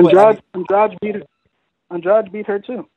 Yeah, I know, but the second time Raquel finished her. But I don't put any stock in that because that was at 35. You don't got Raquel fighting for you. This is at 115. It's a completely different matchup. So what if you have insight? You could get that same insight by watching the tape. We know what Jessica brings to the table. There's no secrets. Raquel can tell Tecia that Tecia couldn't have figured out on her own with her coaching staff that watches the tape in detail. So, I don't put any stock into that whatsoever. It's just about, is Andrade going to do, one of these mistakes that she likes to do, which is after teeing off on you, give up her back. Remember when Sara Moroz took her back? And is Andrade going to fuck up somewhere along the way? Most likely Andrade is going to win this fight. So, you got to pick her. But at current price, it's dog or pass 100%. So, if you go and you bet Tecia Torres, I hope you cash because how sharp would it be saying you bet Tecia Torres at plus 260 and cashed? I think that'd be pretty fucking sharp, man. So my pick is Andrade, but betting perspective is dog or pass at this price. Main event of the evening. We got Jeremy Little Heathen Stevens. We got Jeremy Little Heathen Stevens. He's minus 160. The comeback on Josh Emmett is plus 140. Now, my boy Little Heathen, I don't want to talk trash about him because he's one of my favorite fighters to watch, but he's got the most losses in UFC history. So the reason I bring that up is when you see Jeremy Stevens at minus money, are you obligated to take the dog? Yeah, he also has the second most fights in the company's history as well. So, and he's fought literally everyone. So I'm not gonna put stock into him having the most losses. I mean, if he would have fought to go, I mean, their record against that competition, I mean, it's kind of good if you honestly think about it. Max Holloway, Elkins, Moicano, Swanson. I mean, he fought a who's who, Perez in his prime. I mean, the guy's fought everyone. Cerrone, Lozon, Tebow. I mean, everyone. So I mean. He's going to be more experienced than pretty much anyone he fights. As far as the fight goes, this is a super quick turnaround. He was already in shape for a 5-round fight. He didn't have to get out of shape, so he's just jumping right back in there. And, Josh Emmett, I mean, I felt like when, he made that drop to 145, I felt like he could be a problem in the division just based on his size, man, and his punching power. At 155, the guys at 155, think about all the heavy hitters at 155. Emmett's power ain't really, I mean, it's just average at 155, even though he still, hurt John Tuck, he hurt Scott Holtzman, but those guys at 55, everyone at 155 can crack, you know what I'm saying? So his power just doesn't really, add up with the top guys at lightweight in terms of punching power because everyone at 155, at least in the top 15, hands out canvas snaps on the reg, you know what I'm saying?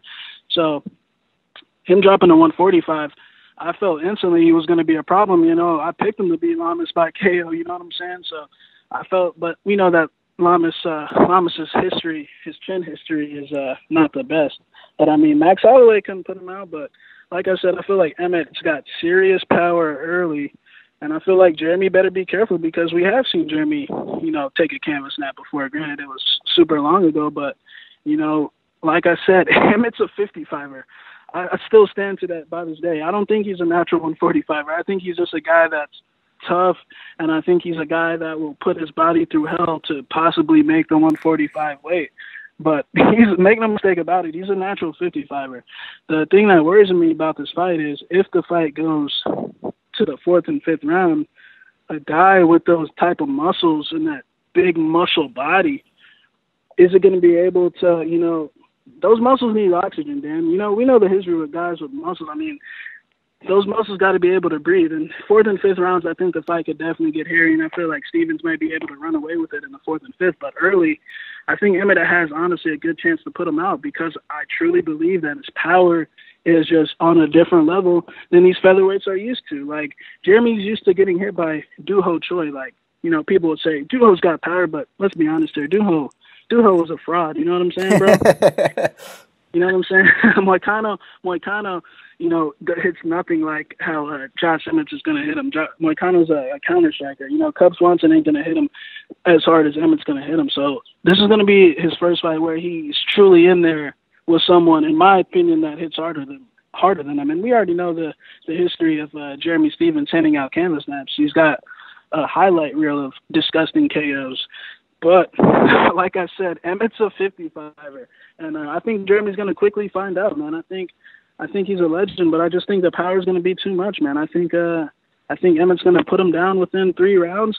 But if it gets to the 4th round, then I think Emmett's going to be probably on a quest to survive and just hold on because I think his muscles won't be able to breathe in those 4th and 5th rounds, and he's cutting a shit ton of weight. So, but I think Emmett puts him down within the first 3.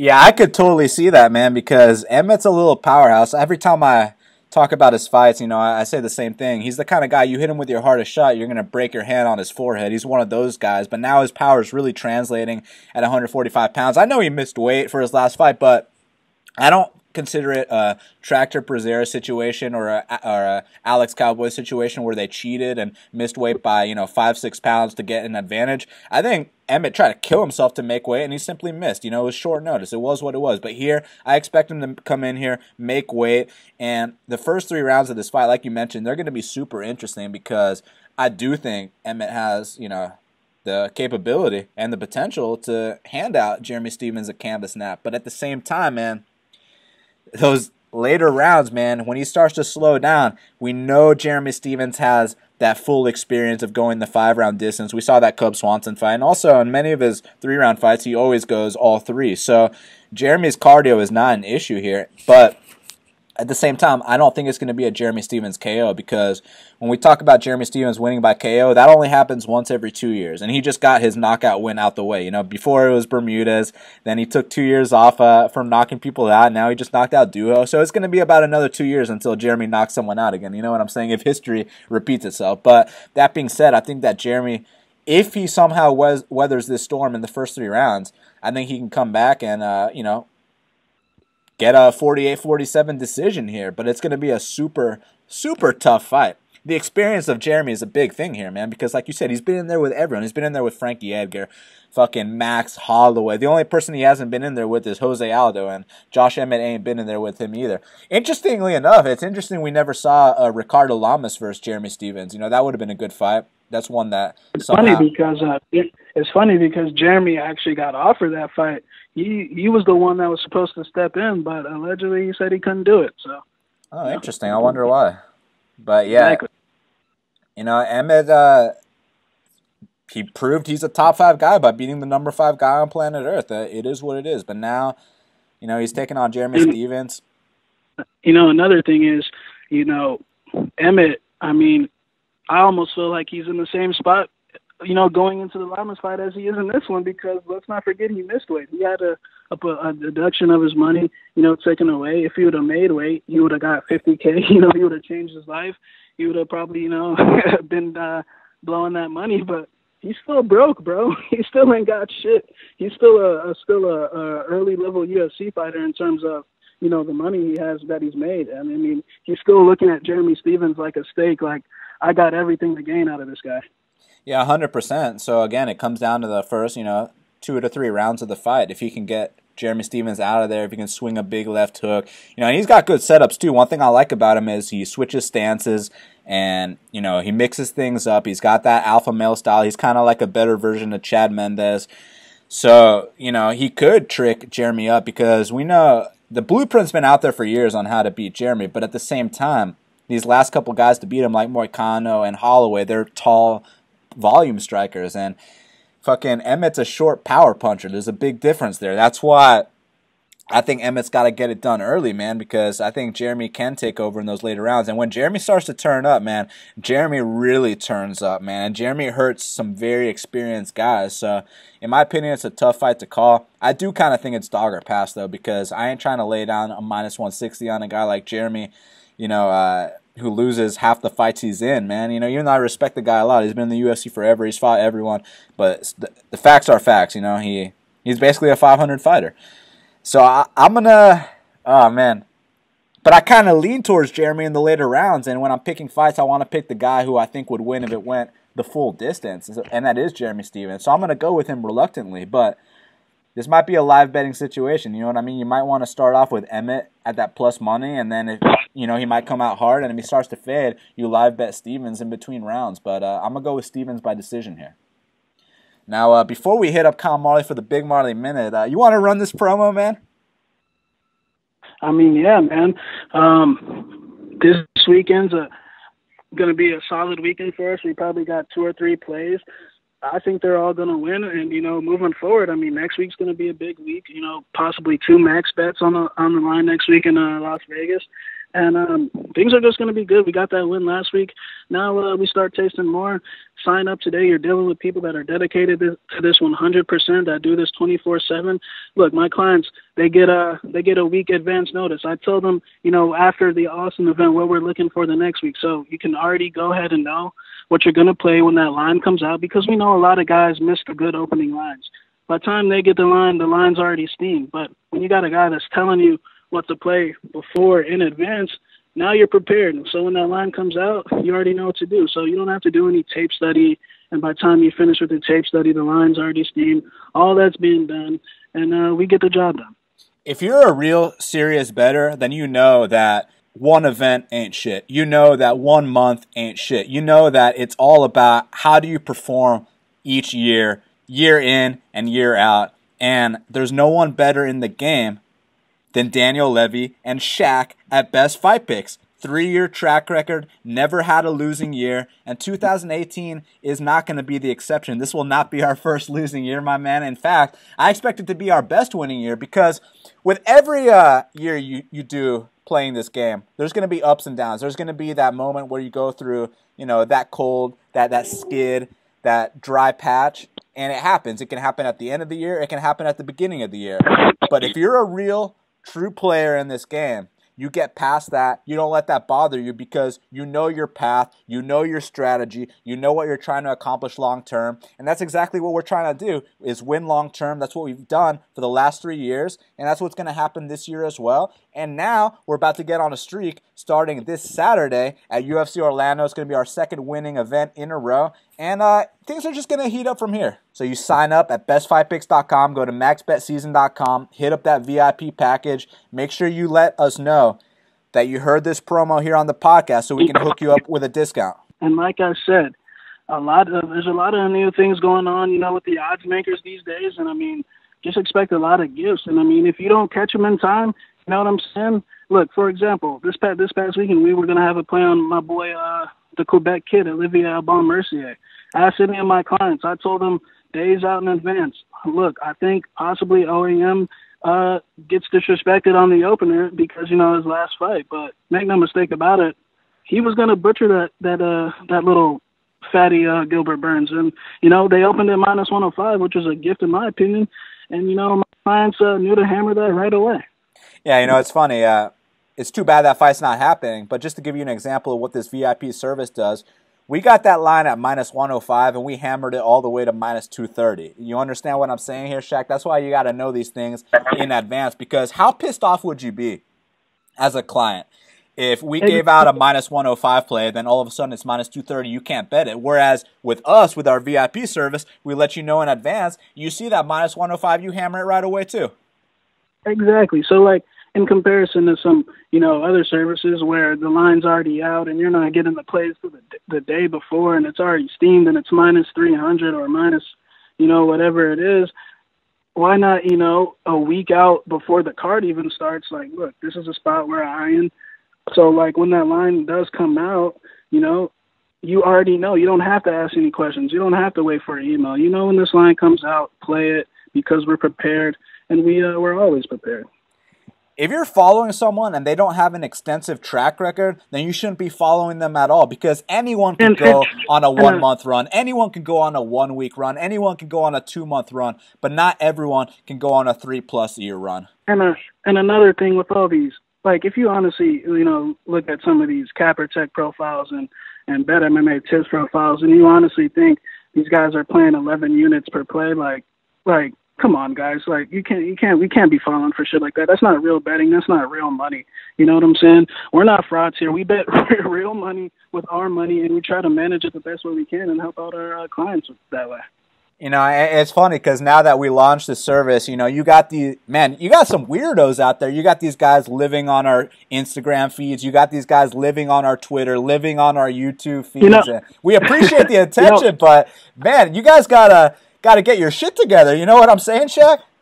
Well, by the way, I just want to go ahead and say, if anyone's, trying to sell you packages from MaxBetSeason.com, BestFightPicks.com, and it ain't Dan or Shaq, it's a fucking fraud, and it's I would say what I really want to say, but I'm going to be respectful. I'm going to be a professional. I'm not going to call these jobbers out their names and whatnot. But if anyone tries to sell you anything from MaxBetSeason.com and it ain't from MMA Genius 05 or BestFightPicks.com, it's a fucking fraud, and don't do it. And, I love all my haters. I need haters, I need people thinking about me. Keep talking about me. It motivates me. So I love all my haters, and I love all the people that send me good messages on a consistent basis. These days I'm generally not that active on Twitter, but, anyone can message me and I'll respond. That's just how this game goes. As you increase, your haters, they increase as well, man. Like I said, you got these weirdos living on our Instagram feed, on our YouTube, on our Twitter, and it's like, use that energy to build something positive. Use that energy to bump up your friend's podcast that only does 50 listens because, we're good with our 7K audience for now. Don't get me wrong. We want to reach 100K, but don't worry about us, man. You got to worry about helping your friend out that only gets 20 listens per episode. I just think it's weird that, aren't we grown men? Like, why would I wake up thinking about of messing with another grown man? Like, I just thought, I don't know, maybe I guess I just have a life, I don't know. No, it's funny because at first, I thought some of the shit was kind of funny, oh, haha, but then it's like, so when you're on vacation, you think about me too? Like, why are you thinking about me? Like, I don't think about other grown men when I wake up. I think about what we're going to play the following week. Like, I'm not thinking about a guy with a Twitter profile that's obsessed with me and making comments about me. I think it's cute and all, like, that he has a crush on me and he probably needs a friend in life, but, it's kind of weird. It's kind of creepy, to be honest. It absolutely is. That's a Stalker 101. But listen, we do have secretary positions available, so, just so you haters know that shit. But it is what it is, man. We're focused on winning, and they're focused on us. We're looking for a secretary. We got a lot of emails to respond to, and it's super hectic. So if the people that I'm talking about are fans and they need a friend, I'll be your friend. Of course, man. Like, if you need a friend, you need something to do, And my DMs are open if you want to talk. You know what I'm saying, man? If you need an internet hug, I'm here. Like I said, man, we're focused on winning, and they're focused on us. And that's what happens when you have the #1 MMA betting podcast in the world. That's what happens when you have the #1 MMA betting record in the world. It comes with the territory. It is what it is. Of course it's time to keep winning. And so what if there's a losing month? There's 12 months in a year. And just get back to me in a couple months, you know what I'm saying? Yeah, straight up. The numbers are going to keep coming. That's all I got to say about that. And let's hit up Kyle Marley for the Big Marley Minute. And joining us now on the Big Marley Minute is the 7-time DraftKings qualifier himself, Kyle Marley. Kyle, how's it going? Hey, man, not bad. I'm liking these events every weekend, so I'm glad we got one coming up. Well, man, there's only 2 left for this stretch. You know, someone told us it was going to be 11 events in 11 weeks, and I think they're full of shit, Kyle. I wish, man. I wish it was every weekend because when there's no UFC, I don't know what to do with myself.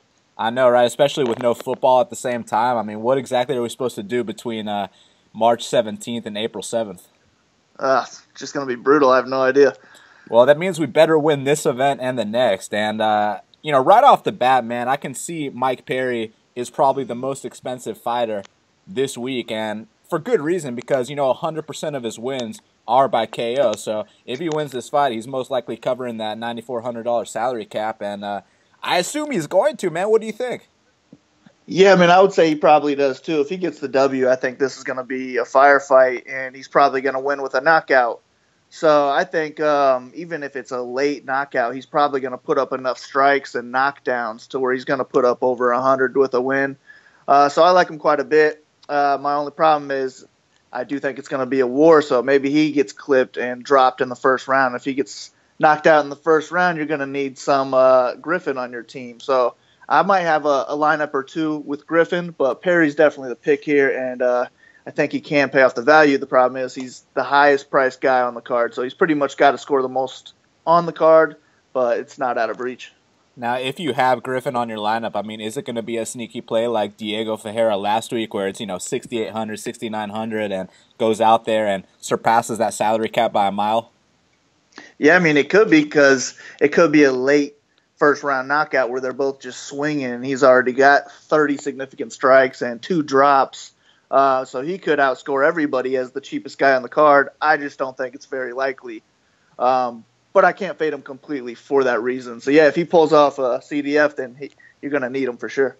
So, Vince St. Bruce taking on Latifi, and I feel like we've been seeing Vince for a long time, and now he's finally starting to reach his potential. Or you can make the argument that the 3 guys he fought in his last 3 fights, you know, he would have beat them no matter what. But that being said, man, I think he's got a lot of momentum going into this one. He's taking on Latifi, who is a perennial top out. You leaning a certain way? Yeah, I like OSP in this one. And they're both right in that mid-range, so he's only 8,300 this week. I don't know if he's going to get the knockout, but I think he wins by either knockout or a decision. If he goes to decision, it's going to be tough to pay off the 8,300 just because I think he will be a little bit cautious of Latifi. So I don't know how much exposure I want, but he's definitely my pick. But if you think Latifi can go and get those takedowns, you got to find the dog somewhere. So maybe that could be a way to go. I just don't think it's for me. You know what's interesting is that Tecia Torres is plus 260 in a fight, you know, because her only loss is to Rose Namajunas. You never see that kind of number next to her name, but at the same time, she is taking on Jessica Andrade, who absolutely bullies these girls. So do you think the price is right, or will you be having some Tecia Torres on your lineups? Oh, man, I don't know. I think the price is about right. I mean, Andrade is scary, dude. She throws punches like she is a man, and I don't think anybody else in the women's division does that. Ticia's good, though. She's definitely going to be trying to pick her spots and stay on the outside, I think. Maybe she'll try and get some takedowns. But after Andrade seeing what she did to Claudia, I mean, what's Tecia really going to do that she hadn't already seen? I'm not sure. So Andrade is my pick here, but I think Torres might be a safe cash punt because I do think it probably goes to a decision, and maybe she could put up 20 points in a loss. And she's pretty cheap, so that'll allow you to get some other favorites on your team. But Andrade is the pick here, and I would just hope that it's a 3-round clinic of her throwing punches and then Tecia picking her spots and losing the decision. The argument you can make about why it won't be like the Claudia fight is because Torres historically has better cardio than Claudia Gadelha, but that being said, her weakness is the takedown defense, and we know Andrade loves to pick these chicks up, walk them across the octagon like Matt Hughes, and slam them, and most likely Torres won't have an answer for that, but if somehow this goes to the later rounds and Andrade is huffing and puffing, that's where Torres could potentially take over, but the physicality will most likely be too much, you know? Yeah, I'm actually kind of looking forward to this one. I do think people will be really heavy on Andrade, so if I don't hear anything about Torres all week, maybe I'll have to throw her in some lineups just because she is super cheap. And if she can pull off that upset you're probably killing 50% of lineups, and then you're 5 to 10% of people on Torres are really going to be at the top of leaderboard. So I don't know. I might have to make some of those chances. I just really have a hard time seeing it happen in my head. You know what I mean? So this main event between Josh Emmett and Jeremy Stephens, hell of a fight. Now, Josh Emmett's coming off knocking out Ricardo Lamas, and he's only 7,600. Is that ironic at all? I mean, I can see why he's the dog, but I would think it would be a little closer of a line. And since it's not, my pick is going to be Emmett. I think he can get this one. I think he has more ways to win. I think he can knock out Stephens. I think he can win the decision with some takedowns. Whereas Stephens, on the other hand, is probably a knockout or bust in my mind. So I think it's a stack and cash scenario. Just get your points, take the win, and go. But you got to find the dog somewhere, and I think Emmett's going to be one of mine. You know what's a big favorite I like on this card, man? I like Alan Jouban. I think that even though he's got a $9,100 salary cap and he has to go out there and finish this fight, I think he will finish this fight. You feeling me on that one, man, or are you smelling an upset here? Yeah, Jouban's my pick there. I don't know how this one's going to take place. They both train at 10th Planet, so are they going to try and test the ground game, or are they going to go out there and strike? I just don't really know how this is going to play out, but I think he's probably better wherever it goes, maybe. So he's my pick. Just got to worry about him getting knocked out, maybe some knees in the clinch or something. But is he going to pay off the 9,100? I'm not sure about that. I would almost rather get Andrade or Perry and try and find other dogs somewhere else. But he's my pick, and if I only have 9,100 remaining and I can't get those other two favorites, then I have no problem with Jouban. Now, speaking of other dogs, do you have any interest in a Russell Doane and Eric Shelton and Albert Morales? Yeah, Shelton. He's only 7,500, and he's a plus 120 underdog. So that's the best line value I'm seeing on the card. I think he's probably the best dog pick. Him and Emmett, I would say, are my favorite too. So I'll definitely have some Shelton in my lineups. But, yeah, other than that, the other underdog I'd be looking at is Morales, just because I'm not exactly sure where that one's going to play out. If we haven't seen too much of Bermudez on the feet, so if he can't get it to the ground, maybe it's going to be Morales' fight, and I'll have to have some shots there. I know you're most likely passing on Sam Alvey, right, with his inactivity. Yeah, I never have Sam Alvey. Has there ever been a Sam Alvey fight where his opponent scored big? I mean, I'm sure Derek Brunson did. Yeah, Brunson did for sure. I don't know. I don't get to see their opponent fight log, so I'm not sure, but he does not score big. He's only scored over 100. Let's see here, twice on his log.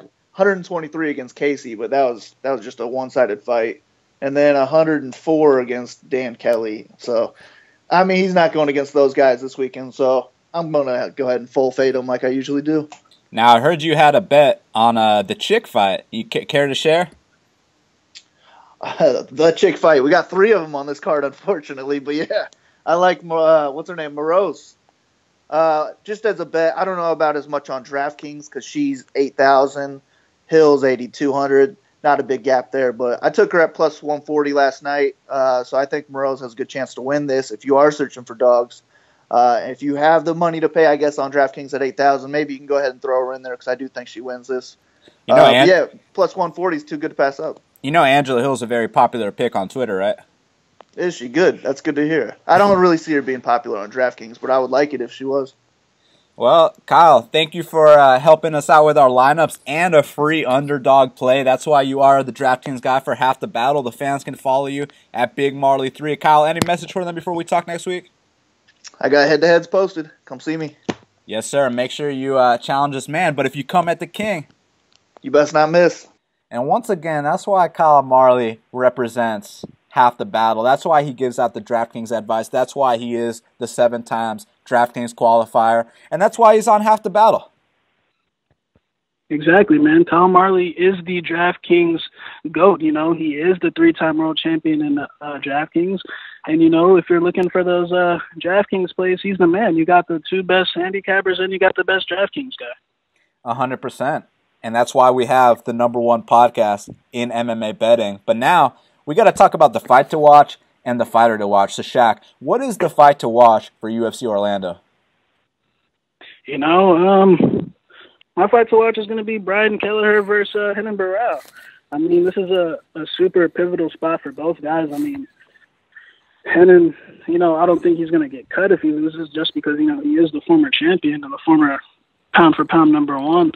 But, I mean, if Kelleher wins this fight, he just beat a former champion, and that would have been something that was unthinkable a few years ago, and that would just solidify how crazy the sport of MMA is.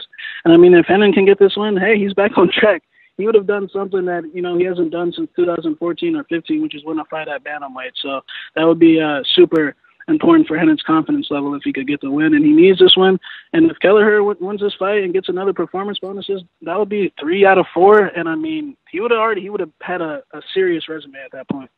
Yeah, 100%. And it's interesting because if Barao does lose this fight, he kind of enters that BJ Penn territory where, he's the former champion, he's the legend of the sport, he has that name, but he just can't win fights anymore, and now we feed him to the young up-and-coming prospects. But for me, my fight to watch is Platinum Mike Perry versus Max Griffin. If I had to call my friends and be like, look, there's one fight you got to watch on this card, it's got to be that one because for a fact Griffin and Perry are going to stand and bang until one guy falls. And anytime you get a fight like that and you want to get new people into the sport, you let them know. You get Korean Zombie versus Leonard Garcia, you let people know, watch this fight. So make sure you go ahead and watch Max Griffin versus Mike Perry because I guarantee you most likely someone's taking a canvas nap, and if someone doesn't, it's going to be a 3-round war because I highly doubt there's going to be a bunch of legs being humped in this fight.